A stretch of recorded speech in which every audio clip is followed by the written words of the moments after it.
Yes, everybody, welcome back to the channel. My name is Stephen Howson, and this is 5 things that we learned watching Manchester United beat Wolves at Molineux yesterday. In at number 1 then, Varane. As good as advertised. I thought Rafael Varane had a pretty assured introduction to the Premier League. And as I said, as good as advertised. It looked really solid, comfortable all around. Didn't look like there was any sort of panic in his eyes. I thought he was making good decisions. He was booting it into row Z when he needed to. He was playing out when he needed to. He used his pace. He used his presence. He literally got beat in the air once. And I know people are going to hang on to that. Ultimately, it didn't lead to anything. He did get beaten in the air once. And that is literally the only blot on his copybook in what was probably a really, I mean, again, didn't do nothing spectacularly well. Just really solid, proper 8 out of 10 game. Defensively, it looked like he helped organise at set pieces. He looked great on the ball. He looked like he was comfortable taking possession. And when Wolves did press him, which wasn't a lot, they fall off quite often in possession. But when they did sort of try and press him, unruffled. So really good performance, really good debut from Rafael Varane. And now let's start to build that relationship with Maguire. And we have got a real formidable partnership at the back. Number 2, Fred is the weak link. Now, going into this game, I think we all sort of was like, oh yeah, get us a number 6. And we have had as good a transfer window as anyone has ever had in the history of association football. And then Fred drops in the sort of performance today that you hope that Ollie goes, listen, I've got a load of shiny things, but the engine ain't working right. It's misfiring. When United was trying to play out from the back, we're going through Maguire, we're going through Varane, and we are missing out Fred, because he's going to break it down. And this brings Pogba deeper than you probably want Paul Pogba. You want Paul Pogba to start affecting things in the final third, open doors, unlock defences. You don't want him spraying it around like a B-Tech Perlo.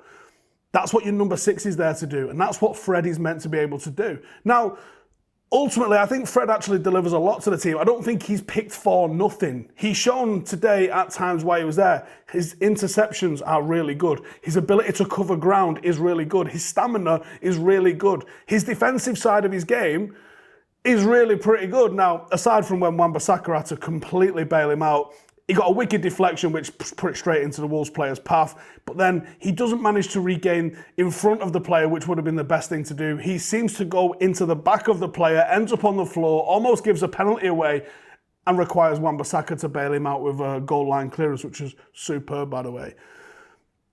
He limits what we do on the ball. As the quality around you increases, generally players start to look even better and they can hide their own deficiencies. Tom Cleverley being a great example of this. We all thought he was great because he was surrounded by greatness.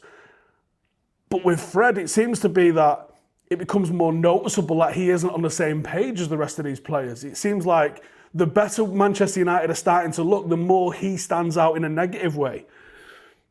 Our midfield with him in it is creating a lot of anxiety, I think, for Manchester United fans at the moment. Is he starting to hold everybody else back? Would McTominay be a better option if you want to play a midfield 3 and it's Pogba and Bruno have already bagged those first 2 spots? Could McTominay come in and be the 6? Now, a lot of people are just about to start typing Donny van de Beek. Unfortunately, and I agree with you, I think Donny's a wonderful footballer and I think he's got a lot of really good qualities, but I don't think he can be the sole number 6 in a team. I don't think he's got the physicality, I don't think he's got the pace, and I don't think he's got the defensive awareness that even somebody like Fred actually does have. So who can come in and be that 6? Assuming United don't go on and manage to sign someone in the next 36 hours or so, which I think you could go 50-50 with at the moment.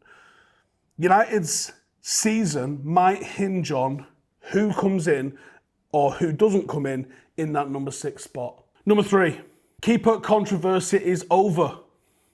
Maybe. Over the last seemingly 2 years, there's been this constant willy won't about David De Gea and who is the number 1 at Manchester United. Now, De Gea started this season and has performed quite well, actually. So there's been no murmurings whatsoever about Dean Henderson coming in, and Dean Henderson sort of finished the season on a bit of a slump, and David De Gea came back into the team and actually didn't look too bad. I thought at one point Henderson had overtaken De Gea, and I now think the opposite. The performance David De Gea put in yesterday you could say was almost back to his best. Those reflex saves that he made, 2 saves right back after each other. The first one, I'd call that savable. The second one, ridiculous. A lot of keepers make that point-blank save from a header when a set piece comes in. That's quite run-of-the-mill. But the second one, I don't know if he has got the reactions of a fly. I don't know if he's just gambled on he thinks this is the most obvious place for the player to go. But even in slow motion, it seems to defy all sorts of logic how he managed to get onto the ball. It was utterly ridiculous. I think there's still areas in David De Gea's game which he can improve. The way he plays out, the way he goes long, his all-round distribution essentially. But he was really solid, and he's been really solid in the 3 games that Manchester United have had this season. Keepers thrive on confidence, and I hope De Gea goes into the next series of games with the utmost confidence in his own abilities, because I do. Number 4. Mason Greenwood. If you've watched enough of these, you should start getting that. If not, never mind. Greenwood is becoming undroppable. Now, amidst all the talk of Cristiano Ronaldo coming in, amidst all the talk of Jadon Sancho coming in, Marcus Rashford returning from his injury, Edinson Cavani, I mean, just out of those 4, you've got some serious talent. But let's not forget about Mason Greenwood. The guy is on fire. He's been involved in 10 goals in his last 11 Premier League games with 9 goals and 1 assist to his name. All right, do you know what? He's not playing completely brilliantly well-rounded. I thought at times yesterday his decision-making wasn't quite perfect, but he is being effective. And luckily for United, he is being effective because nobody else in that forward line is currently being effective outside of Mason Greenwood. I think Sancho's come in. Looks like he's just going to need a little bit of time to settle in. There's no panic on Sancho. I'm sure he's going to be good. But this is the first time he's played in the Premier League. He's got to get used to a certain amount of different things. So I think he'll get in the mixer.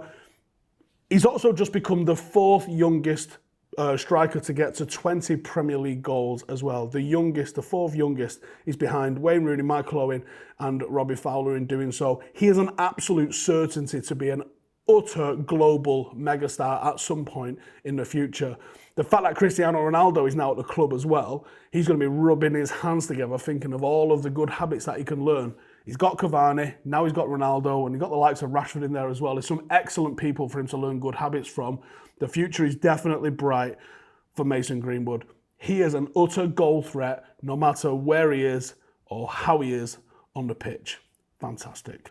And number 5, Cristiano Ronaldo. How's he in this, Steve? Well, you know, it is what it is.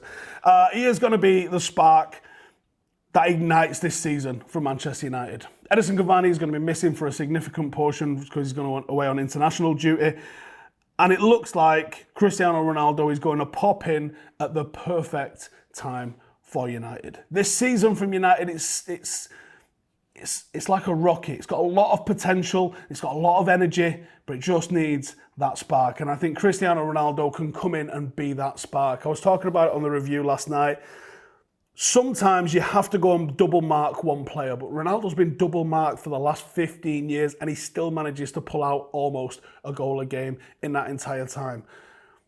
What you're going to see with Cristiano Ronaldo is as people start to double mark him, Bruno will find more space, Pogba will find more space, Rashford, Cavani, Sancho, Greenwood, these are all going to find a little bit extra space.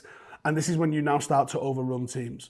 Over the last couple of years, I've been saying Manchester City are so dominant because you go, right, I'll get De Bruyne and we'll double mark him. Fine, right.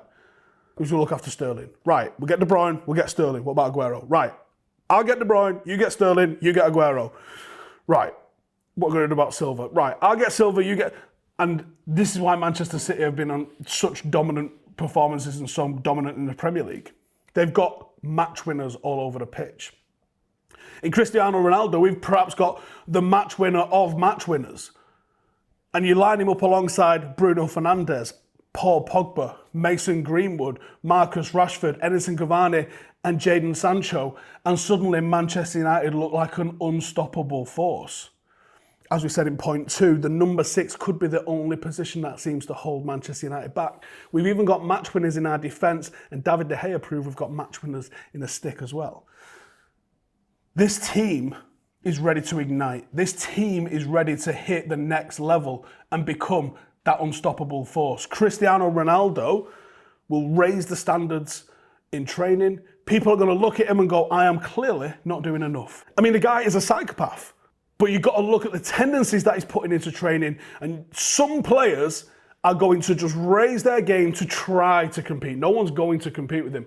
But to try to compete with them, some people's games are going to go up 10, 20, 30%. And you never know, Mason or Jadon or Marcus Rashford could be the ones that end up elevating themselves to that next level just to try and keep up pace with what he did. It happened with the class of 92 when they saw what Eric Cantona was doing. Hang on, he is the best player at the club. If he's doing extras, I'm doing extras. And that is the spark that some players need. That sort of lesson, that sort of leadership. You don't even have to ask them to come because he's doing it. They might go and do it. Some of the players are going to walk out onto the pitch 10 feet tall because they're playing with Cristiano Ronaldo. Some opposition are going to be beaten in the tunnel. This is a whole different ball game now for Manchester United. We have to start acting like it. Ole Gunnar Solskjaer has done a tremendous job, totally transforming the way this team acts, thinks, and believes about itself. Now we have to start putting those results down on paper and actually delivering some of the trophies that we should. And I'm sure we will. That's it for 5 things we learned. But before you go, I've just got a quick little message. If you are in the Manchester or Greater Manchester area and you're interested in coming playing football for Stretford Paddock FC, we have got 4 teams this year. That's a first team, a reserve team, a development team, and an under-21s. And as of Friday, we will also have an under-14s, an under-16s, and an under-18s. If you are interested in playing for any of those teams, please go and check out the club website where you can find details. I will throw a link in below and you can come and check out what is going on. Spots have opened up in the teams because we have been moving players into professional and semi-professional football. We've had a couple of players go into the conference. We've had a handful of players go into the Northern Premier League and also some go into Northwest Counties. Whatever we're doing, it seems like it works. So if you think that you've got the ability to come and play at a higher level, you're currently unattached, or maybe you just fancy a change, then maybe you need to come down to Stretford Paddock. Come along on Tuesday, so that's tomorrow, 6 till 7, and come and speak to one of the coaches and come and get in the mixer. There's a couple of slots available. There's actually a couple of spots available in the first team. There's quite a lot of spots available in the 21s, and the 14s, 16s, and 18s are brand new teams, so there's currently nobody in those teams. If you're interested in coming playing for us, you want to wear the red, white and black of Stretford Paddock, now is your opportunity. Link for that will be in the description. Cheers for tuning in. Make sure to subscribe and I'll see you guys in the next one. Hey, thank you for watching the video. If you are new around these parts, then don't forget to subscribe. My channel is proudly supported by my community on Patreon. If you'd like to get a little bit of extra content, a Discord group, meetups, 5-a-side games, weekly podcasts, behind the scenes, and even an occasional bit of transfer news as and when I get it, then for the price of a pint, you can show your appreciation for the content that we make and get some goodies for doing so as well. Check the link in the description or click the button right here. You'll also find all of my socials here too if you want to follow me on any of those platforms. Nice one.